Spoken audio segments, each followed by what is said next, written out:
21મો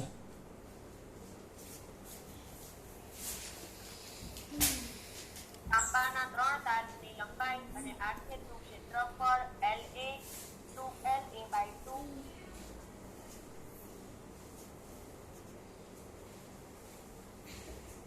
L/2 શું એ છે? તો સૌથી નાનો અવરોધ કોનો હશે?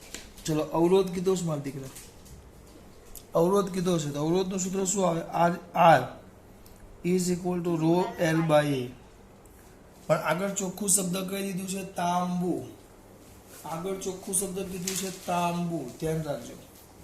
તેનો મતલબ એમ છે તાંબુ કહી દીધું છે, એક જ છે મટીરિયલ, એટલે આ રો ભૂલી જવાનું, રો અચળ. હવે આવે L/A. તો તમને R નાનો કરવાનો કીધો છે, તમને કીધો છે કે R નાનો હોવો જોઈએ, R નાનો હોવો જોઈએ.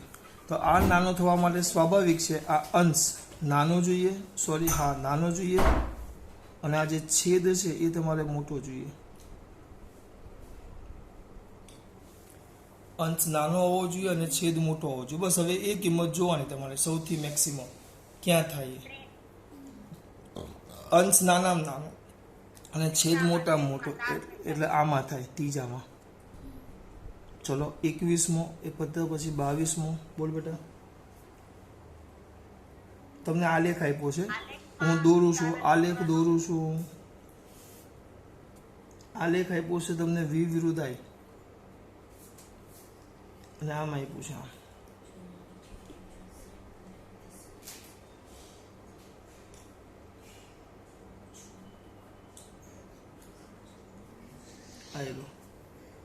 અહીંયા આપેલા છે A B, A B C D અને અહીંયા છે E. તો શું કીધું વાંચો, કયો ભાગ ઋણ અવરોધ દર્શાવે છે? કયો ભાગ ઋણ અવરોધ દર્શાવે છે? બોલો કયો આલેખ છે? V વિરુદ્ધ I નો. આ V વિરુદ્ધ I નો આલેખ આપણને શું આપે? ઢાળ આપણને શું આપે? આનો ઢાળ ઢાળ અવરોધ આપે, બરાબર. ઢાળ અવરોધ આપે, આનો ઢાળ અવરોધ ઋણ હોય તો ઢાળ ઋણ ક્યાં આવે? આઈ રો આમ નીચે CD, એટલે CD ઋણ આલેખ દર્શાવે, CD એ ઋણ બતાવે. ચલો પછી 23 વાહક માટે ઓહમનો નિયમ. વાહક માટે બહુ અઘરી ઓહમનો નિયમ નથી આવડતું મને, V ચલે છે I. 24 25 જાતે કરજો, બરાબર. 24 25 જોઈ લેશો તો એ આવડી એવું છે જાતે. પછી 26મો બોલ બેટા. 26મો 3 ગુણ્યા 10⁻7 ઓહમ ઇન્ટુ મીટર અવરોધકતા વાળા. લખું અવરોધકતા રો બરાબર 3 ગુણ્યા 10⁻7 ઓમ ઇન્ટુ મીટર. બોલ.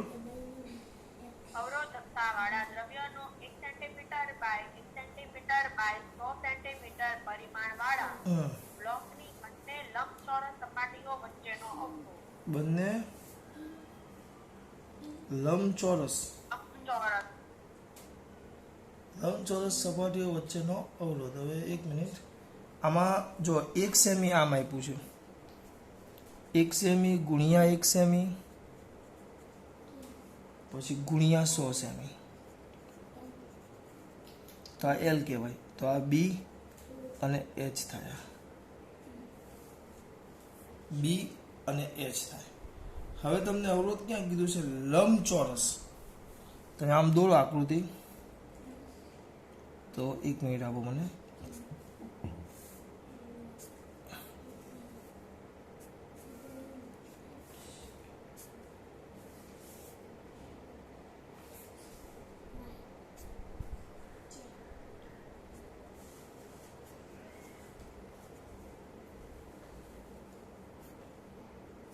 આમ થાય.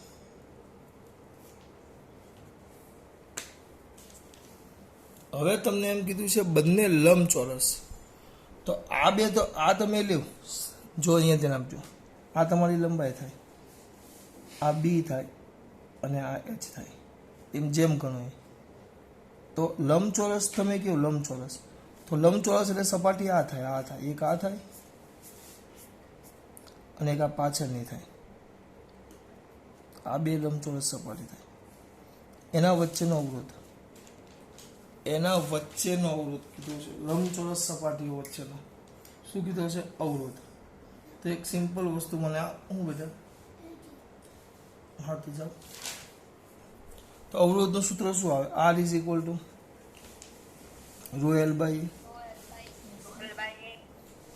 તો કેટલો થાય બોલો? રો આપેલો જ છે એ, એટલે નીચે એ લખી નાખો. એ કેટલો છે? આ બધા 1 સેમી બાય 1 સેમી, તો કેટલા થશે? એટલે આમાં હવે અહીંયા ધ્યાન આપો. હવે આનો કહેવાનો મતલબ શું થાય ખબર? આ બે લંબચોરસ સપાટી એટલે એક અહીંયાથી આમ લેવાનો અને એક આમ લેવાનો, આ થાય. એટલે આપણા માટે આ જે લંબાઈ છે ને, આ લંબાઈ આ થઈ જાય. આ હું તમને કેવી રીતે સમજાવું, બીજું બધું નથી સમજાવતો. તમારે અહીંયા હવે આ તારને લેવાનો આમ, આ ભાગ જ લેવાનો. પાછળ પેલું છે એ બધું ધ્યાન ન લો, ખાલી આટલો ભાગ. તો આ બે છેડેથી આમ પ્રવાહ પસાર થાય છે આમ. એટલે તમારા માટે આ રો આવ્યો, બરાબર? રો ધ્યાન આપજો, આ રોનો રો એલ. લંબાઈ એટલે કઈ આવે? આટલો ભાગ, કારણ કે પ્રવાહને આટલા ભાગમાંથી પસાર થવાનું છે, આટલા ભાગમાંથી પ્રવાહને આટલું અંતર કાપવાનું છે. તો એ તો એની એચ છે કે તમે જે કહેવી, તો એ તો એચ આવી ગયો.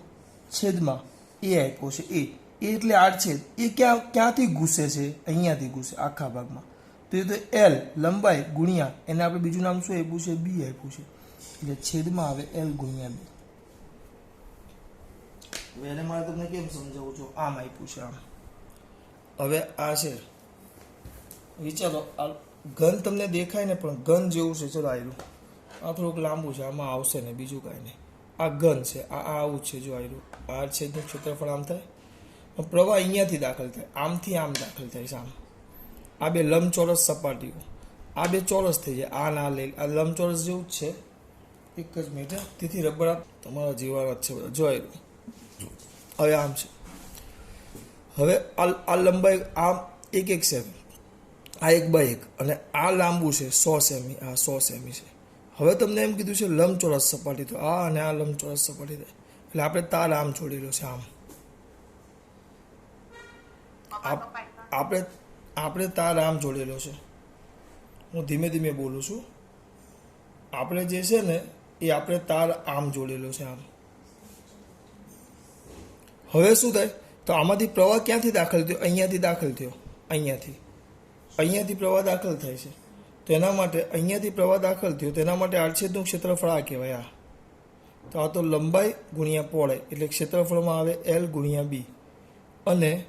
અને એ કેટલું અંતર કાપે સર? આટલું અંતર કાપે, આટલું. અહીંયાથી આમ ગુઈશો આમાં, એટલે લંબાઈ ગુણ્યા પહોળાઈ. અને અંતર કેટલું કાપે? આટલું. એટલે એ તો આપણે બી અને એચ જ છે, એટલે એચ ગણી લો, તો એચ આવ્યું.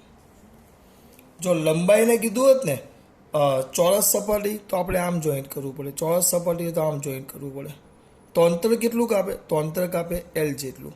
અને ક્ષેત્રફળ કેટલું આવે? તો આ આવે લંબાઈ પહોળાઈ ગુણ્યા ઊંચાઈ. ચલો આ વસ્તુમાં ખબર પડી દરેકને? પછી અટવાતા હોય કહેજો. આ મેન છે ભાઈ. હવે જો કિંમત મૂકો, રો કેટલા છે? રો 3 ગુણ્યા 10⁻⁷. એચ 1 સેમી, 1 સેમી એટલે 0.01. એલ 100 હતા ને, 100, અને આ છે 0.01. તો આ તો ઉડી ગયા. 0.01 6/6, તો 3 ગુણ્યા 10⁻⁵. જવાબ આવ્યો બેટા? આવી ગયો. જો આપણે 90 નહીં 99% આપણે શું કરીએ ખબર? 99% આપણે એલ એટલે એલ જ લખીએ, પણ અહીંયા એલ એ નથી, એ અહીંયા જોડે, એટલે એના માટે આટલું લંબાઈ થાય કાપવું. આ મેન છે બેટા, અગત્યનું નથી, બહુ અગત્યનું છે આ. ચલો આગળ. પછી કયા આવ્યા? 27માં બોલ ને દીકરા. એક તારનો વિશિષ્ટ અવરોધ રો અને કદ 3 મીટર ક્યુબ છે. વિશિષ્ટ અવરોધ રો અને કદ 3 મીટર ક્યુબ છે. પછી કદ 3 મીટર ક્યુબ તથા અવરોધ 3 ઓહમ છે.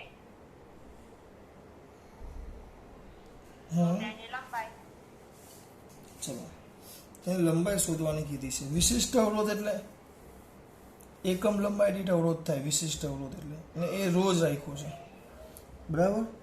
એનું કદ 3 મીટર કદ એટલે વી આપેલું છે 3 મીટર ક્યુબ અને અવરોધ આપેલો છે આર. આર બરાબર આપેલો છે 3 ઓહમ. તો એની લંબાઈ ખાલી જગ્યા હોય, લંબાઈ ખાલી જગ્યા એમ પૂછ્યું છે, લંબાઈ. તો આપણે અવરોધનું સૂત્ર મૂકો. ચલો એલ શોધવાનું છે. તો મારા દીકરા અવરોધનું સૂત્ર આવડવું જોઈએ. અવરોધનું સૂત્ર આવે rho R. R is equal to rho L by A. પણ તમને એ આપ્યું જ નથી. તો હું એક કામ કરું તો રો આપણે આગળ પણ મેં કીધેલું અહીંયા લખી નાખો તમે. રો અહીંયા આવી જશે એલ સ્ક્વેર બાય વી. બંને ઉપર નીચે એલ વડે ગુણી નાખું તો અહીંયા એલ સ્ક્વેર થાય. નીચે એલ વડે ગુણી નાખું તો આ થઈ જાય ક્ષેત્રફળ ગુણ્યા લંબાઈ એટલે કદ. એટલે R is equal to rho L square by V. આ આર આવ્યું. બસ તમને રો આપ્યો છે, સોરી આર આપ્યો છે, વી આપ્યો છે, એલ સ્ક્વેર છે. કિંમત મૂકો તમને કંઈક ને કંઈક જવાબ મળી જશે. જાતે કરી નાખજો હવે. પછી મૂકે બેટા. ચલો પછી કયો આવ્યો આપણે 28. બોલ ને બેટા.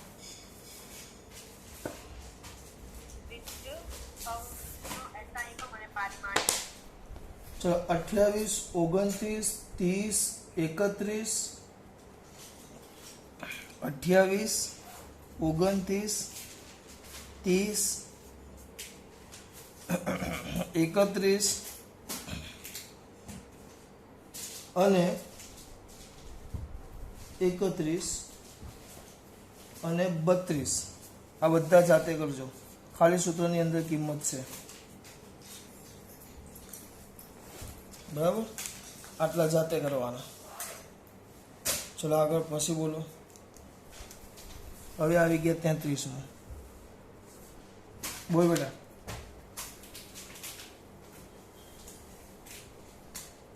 આર ત્રિજ્યા ધરાવતા તારનો અવરોધ આર છે. જો આ તારમાંથી આ ત્રિજ્યાવાળો નવો તાર બનાવવામાં આવે તો નવો અવરોધ કેટલો થશે? જો આ ધ્યાન આપજો બેટા, આ ખાસ છે. આ જ તારમાંથી એમ કીધું છે. એટલે પહેલા આ તાર હતો, બરાબર. એની ત્રિજ્યા આર હતી. સમજ બેટા. હવે આ જ તારમાંથી એટલે આ જ તારમાંથી એટલે તારને દબાવો અને એની ત્રિજ્યા મોટી કરી નાખી આમ અને એની ત્રિજ્યા 2r કરી નાખી. પહેલા આર હતી. હવે એ જ તારમાંથી ત્રિજ્યા વધારીને કેટલી કરી નાખી આપણે 2r. તો મારા દીકરો એમ કીધું છે તો એનો અવરોધ એટલે જો તાર બદલો નથી, તાર એના જ છે, પણ ખેંચવામાં આવે, દબાવવામાં આવે એવું આવે તો તમને સંબંધ કોના વચ્ચેનો કીધો છે? ત્રિજ્યા વચ્ચેનો. તો ડાયરેક્ટ માપ પૂરવાને યાદ હોવું જોઈએ. અવરોધ અને ત્રિજ્યા વચ્ચેનો સંબંધ. બોલો શું આવે? આર r⁴ પૂરું. તો આપણે R2 લખવાનો છે. તો R2/R1 ઇઝ ઇક્વલ ટુ ઉપર આવશે R1/R2 આખાની 4 ઘાત. આ છે R, આ છે 2R આખાની 4 ઘાત. તો R2 બરાબર R1. આ R નો 2 નો વર્ગ એટલે 16મો ભાગ થાય. પછી 5 34. બોલો બેટા 34 34 એક કામ કરો, એક કામ કરીએ. 34 જાતે કરશો, જોઈ લેવું તો એકવાર. 34 જાતે કરશો, હાથ ઊંચો કરી દેવો, જોઈ લેવું. એટલે ના, એટલે સૂત્રની અંદર કિંમત છે, કાઢી નાખીએ બેટા. થોડોક ટાઈમ બચે, એમ બીજું કાંઈ નહીં. સાવ સૂત્રની અંદર કિંમત છે. ચલો 35 કરાવું. બોલ બેટા 35મો. એક સરખા દ્રવ્યના એક સરખા દળના બે તારની લંબાઈનો ગુણોત્તર 1:2 છે તો તેના અવરોધોનો ગુણોત્તર કેટલો? જો અહીંયા ધ્યાન આપજો. એક મિનિટ પહેલા એક કામ કરીએ. દળ પણ એક સરખું આપ્યું છે એટલે એમાં આ જેવો જ છો. અહીંયા ધ્યાન બધું સરખું થયું. લંબાઈનો ગુણોત્તર આપેલો છે તો લંબાઈ અને અવરોધ વચ્ચે સંબંધ એક જ આવે. કયો આવે? આર ચાલે છે L². બસ ગુણોત્તર તમને લંબાઈનો આપ્યો છે 1:L1/L2 બરાબર 1:2. તો બસ મારા દીકરા જાતે કરી નાખશે. R1/R2 = L1/L2 whole square. પછી કિંમત મૂકેલો 1/4 આવી ગયું. 1:4. 36મું બોલ દીકરા. એક તારનો અવરોધ R ઓહમ છે. જો તેની લંબાઈ ખેંચીને 4 ગણી કરવામાં આવે તો તેની અવરોધકતા ખાલી જગ્યા એ જેવું ભાઈ અવરોધકતા છે. હા જો થોડોક ઉતાવળ હમણાં કરી હોત ને મેં હમણાં ઉતાવળ કરી હોત તો હું બાફતે હમણાં. શું બાફતે? હા આ મૂડમાં હતો. આના મૂડમાં ચાલતો હતો હું. આર ચલે છે L². અવાજ ફાટી ગયો મારો. એક મિનિટ આપણે. હું આ મૂડની વાત કરતો હતો. આ મૂડમાં હતો. આર ચલે છે L². એટલે સીધો એમ કીધું કે લંબાઈ 4 ગણી. તો લંબાઈ 4 ગણી તો અવરોધકતા કેટલું થાય? પણ અવરોધના મૂડમાં હતું. હમણાં જ બોલવાનું તો 4 ગણી તો આ સ્ક્વેર છે તો 16 ગણું થાય. ડાયરેક્ટ હું એમ બોલ દેતે. પણ અવરોધ નથી પૂછ્યું બેટા તમને. અવરોધકતા પૂછી છે. તો અવરોધકતાને લંબાઈ સાથે કોઈ લેવા દેવા જ નથી. અવરોધકતા એ તો દ્રવ્યની જાત ઉપર આધાર રાખે. એટલે એ તો કેવી રહેશે? અચળ. એટલી ને એટલી જ. અચળ એટલે કે એટલી ને એટલી. 37મું બેટા. 37મું. ખાલી જગ્યા દર્શાવે છે. J = સિગ્મા એ ખાલી જગ્યા દર્શાવે છે. ડાયરેક્ટ મોઢે કરી નાખો તો ઓહમનો નિયમ. ડાયરેક્ટ મોઢે કરો તો ઓહમનો નિયમ મેળવવું છે.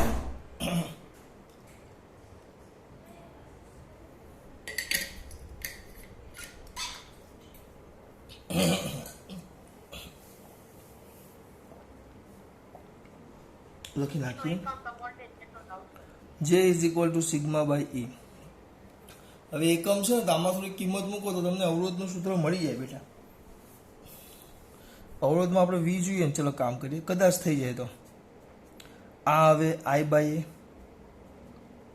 સિગ્મા. સિગ્માના sigma E.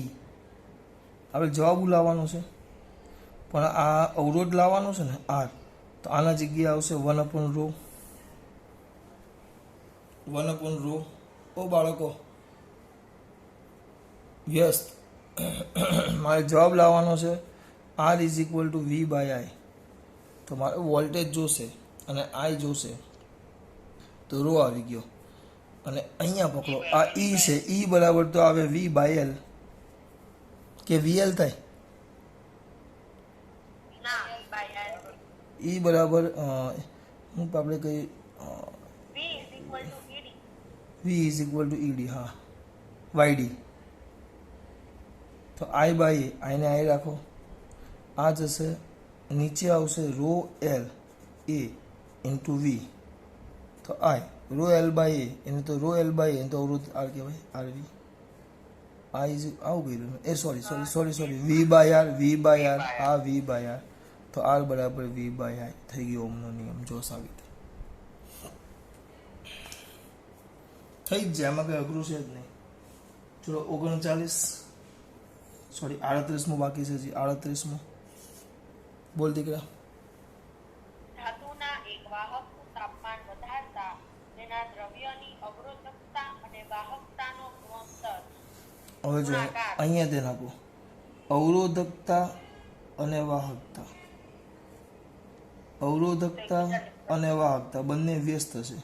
એટલે એક વધે તો એક ઘટે.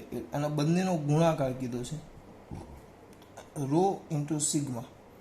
વ્યવસ્થિત લખો ρ × સિગ્મા તો ρ × 1/ρ જ થાય સિગ્મા. એટલે તો જવાબ એક જ આવ્યો 1. એટલે એ તો કેવું થાય? અચળ જ. એ તો કેવું થાય? અચળ જ. આગળ પછી કારણ કે એક વધશે તો એક ઘટશે એટલે 39. એક વાહકતાનું તાપમાન અવરોધકતા અને વાહકતાનો ગુણોત્તર. ચાલો પેલા તાપમાન વાળું એક તમને ટોપિક ક્લિયર કરી નાખું. તાપમાન વધે તો મારા દીકરાઓ ચલો ચાલુ કરું. પહેલું લખું છું ધાતુ. તો ધાતુમાં કોણ લખાવશો? અને તાપમાન વધે તો શું શું થાય? ધાતુમાં તાપમાન વધે તો અવરોધકતા વિશે બોલો. ચલો વાહકતા વિશે કે અવરોધકતા, કોઈ બેમાંથી એક શબ્દ પર બોલો. એનીવન? ઉભા રહ્યો પહેલા 1 મિનિટ ઉભા રહ્યો. ચલો હવે હાથ ઊંચો કરી. આખું લખું કે ટૂંકમાં લખું? આખું લખું કે ટૂંકમાં લખું? ચલો આખું લખું. ધાતુ વધે તો દોલન વધે. દોલન વધે એટલે એને કારણે ઇલેક્ટ્રોન બંધમાંથી મુક્ત થાય. એવું થાય. ફરી પાછું ધાતુ છે, ધાતુ થોડીક મેં ભૂલ કરી નાખી, ધાતુ બોલો. તો ધાતુમાં શું થાય? દોલન વધે. તો ધાતુમાં તો ઇલેક્ટ્રોન ઓલરેડી મુક્ત ઇલેક્ટ્રોન તો મુક્ત થાય ને, આ મુક્ત થાય એ ઇલેક્ટ્રોનની સંખ્યા એટલી બધી ન હોય. ધ્યાન આપજો ધાતુમાં. આને કાઢી નાખો 1 મિનિટ. કારણ કે ધાતુમાં ઓલરેડી ઇલેક્ટ્રોન મુક્ત જ હોય એટલે દોલન વધે. દોલન વધે એટલે યાદ હોવું જોઈએ, દોલન વધે તો જ્યારે આપણો વાહકનો આડછેદ હોય, આ વાહક તાર, એની અંદરના જે પરમાણુ છે એ દોલન વધે. આ બધાના દોલન વધે તો સ્વાભાવિક છે ઇલેક્ટ્રોન જેમ અંદરથી હવે આ ઇલેક્ટ્રોન જાય તો દોલન વધે. આ સ્પીડમાં દોલન કરતા હોય એની અંદરથી ઇલેક્ટ્રોન જાય તો આ અથડામણ શું થવાની? વધે. અથડામણ વધે. ધ્યાન આપજો. દોલન વધે, અથડામણ વધે. અથડામણ વધે. તો અથડામણ વધે તો ચલો તમારે શું લખવું છે? અવરોધકતા લખવું છે. અવરોધકતાનું સૂત્ર આગળ પેલું મેં ચલાવેલું યાદ કરો. મેં તમને કીધેલું મોઢે રાખજો. અવરોધકતા ρ ઇઝ ઇક્વલ ટુ શું હતું? m છેદમાં ne²/. અથડામણ વધે. અથડામણ વધે તો તમારો સમય, રિલેક્સેશન સમય ટાવ ઘટે. ટાવ ઘટે, છેદ ઘટ્યો એટલે અવરોધકતા ρ વધે. કેમ? કારણ કે ધાતુમાં એનમાં એટલો ફરક પડતો નથી. ધાતુમાં એનમાં એટલો ફરક પડતો જ નથી. ધાતુમાં જે ઇલેક્ટ્રોન હોય ને એમને એમ જ. એટલે ધાતુમાં યાદ રાખવાનું સીધું જ. હું મારા મગજમાં ધાતુ આવે ને તો મારા મગજમાં આટલી જ વસ્તુ યાદ આવે કે ધાતુ છે તો ધાતુમાં તમે તાપમાન વધો તો ઇલેક્ટ્રોન ન વધે. ધાતુમાં તાપમાન વધે તો અથડામણ વધે અને અથડામણ વધે. હું દેશી ભાષામાં યાદ રાખું. આ બધું યાદ ન રાખવું હોય તો ટૂંકમાં ધાતુ છે તો અથડામણ વધી. અથડામણ વધી.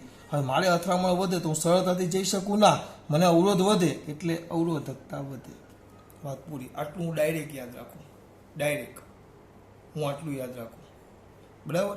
અને આ જ વસ્તુ આગળ જોઈએ. આ ધાતુ હતી. ધાતુ 3 આવે. ધાતુ આવે એટલે હવે જો યાદ કેમ રાખવાનું મારા દીકરાઓએ?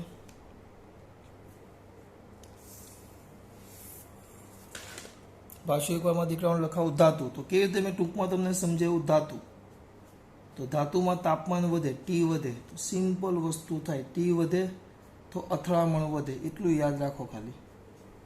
અથડામણ વધે એટલે ગતિ તમારી અટકે એટલે અવરોધકતા વધે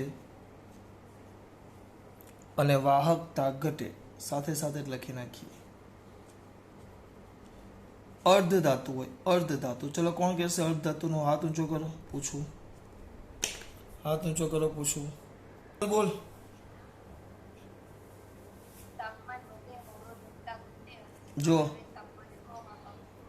જો માં બોલી તાપમાન વધે ડાયરેક્ટ નહીં. હું શું યાદ રાખું? તાપમાન વધે. અર્ધ ધાતુ એટલે યાદ કરો સિલિકોન. બધા જ પરમાણુ સહસંયોજક બંધમાં જોડાયેલા હોય. ઓલ પરમાણુ જોડાયની અંદર સહસંયોજક બંધ. બધા જ સહસંયોજક બંધમાં જોડાયેલા. તાપમાન વધે તો બંધ તૂટે. બંધ તૂટે. બધું ક્યાં લખું છું પાછું? બંધ તૂટે તો ઇલેક્ટ્રોન મુક્ત થાય એટલે મુક્ત ઇલેક્ટ્રોન મળે. મુક્ત ઇલેક્ટ્રોન મળે. ઇલેક્ટ્રોન મળે એટલે અહીંયા આપણું સૂત્ર હતું ઈટા વાળું. ઈટા નીચે ઈટા આયરો અહીંયા લખ્યું મેં. જો આ ઈટા છેદમાં છે તો આ વૈધો તો અવરોધકતા ઘટે. હું એ બધામાં ન પડું. સૂત્ર યાદ ન આવે તો આટલું યાદ રાખું. ઇલેક્ટ્રોન વધ્યા ભાઈ, ઇલેક્ટ્રોન વધે તો વાહકતા વધે, સરળતાથી વહન થાય અને અવરોધકતા ઘટે. બસ આટલું યાદ હોવું જ જોઈએ. આ અર્ધ ધાતુ છે. અને એક હજી એક આવે આપણું અધાતુ. અધાતુ નામ જ છે. મોટે ભાગે કોઈ ફરક પડતો નથી. તાપમાન સાથે એનામાં એટલો ફરક ન પડે. હા, થોડોક માઇનર પડે પણ એટલો બધો નહીં. આ વસ્તુ ગમે ત્યારે કોઈ પૂછે ને યાદ હોવું જોઈએ બેટા. સૂત્ર સાથે હોય તો બહુ બેસ્ટ છે, પણ આ દેશી રીતે તો યાદ હોવું અને હોવું જ જોઈએ. ચલો હવે શું કીધું છે? એક વાહક તારનું તાપમાન વધારવામાં આવે. આપણે 39માં MCQ જોતા હતા. 39માં વાહકતાનું તાપમાન વધારવામાં આવે તો અવરોધકતા અને વાહકતાનો ગુણોત્તર T વધે, પણ વાહકતાર કીધું છે. વાહકતાર એટલે ધાતુ થઈ ગયો. એ પાછું ખબર પડવી જોઈએ. વાહકતાર એટલે ધાતુ થઈ ગયો. તો તાપમાન વધે તો વાહકતા એટલે ધાતુ થઈ ગયો. તો તાપમાન વધે, ધાતુમાં તાપમાન વધે તો અવરોધકતા વધે. એનો ગુણોત્તર કીધો છે ને, અવરોધકતા અને વાહકતાનો ગુણોત્તર. તો આ રો શું થાય છે? વધે. અને સિગ્મા ઘટે. તો આ વધે ને, બહુ જ વધે.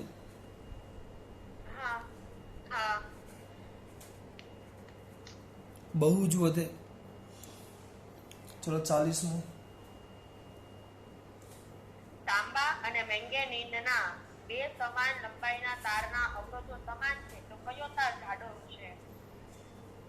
તાંબુ મેંગેનીઝ અને મેંગેનીન.